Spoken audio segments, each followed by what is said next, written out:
আসসালামু আলাইকুম রহমতুল্লাহ। আজকে ভিন্ন ধরনের একটা ভিডিও করতেছি, যেটা হচ্ছে এতদিন বাজার থেকে এতদিন বাসায় দুধ দিয়ে যায়, সেই দুধ টেস্টিংয়ের জন্য আজকে একটা প্রোডাক্ট নিলাম।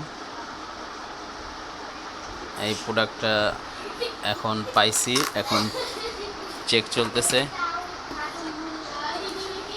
দেখি এখন চেক করব। এই যে মিটারটা খুললাম, সর্বপ্রথম টেস্ট করব পানি দিয়ে। সব কিছু রেডি করে রাখছি, এই পানিতে দিয়ে দেখি কি অবস্থা।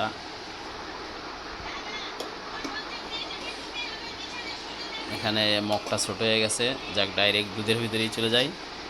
যদি 20 থেকে 30-এর ভিতরে থাকে তাহলে দুধ ঠিক আছে। এখন ছেড়ে দিচ্ছি দুধের ভিতরে, দেখি মিটার কি বলে,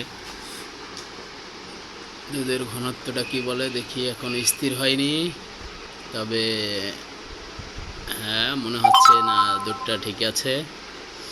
20 থেকে 30-এর ভিতরেই আছে, 30-এর সামান্য একটু উপরে। তাই অবস্থা, যাক ঠিক আছে, মহিলাকে বিশ্বাস মোটামুটি করা যায়। তারপরেও যেহেতু মিটারটা নিয়ে এনেছি, প্রতিদিন টেস্টিং চলবে। এই যে দেখা যাচ্ছে,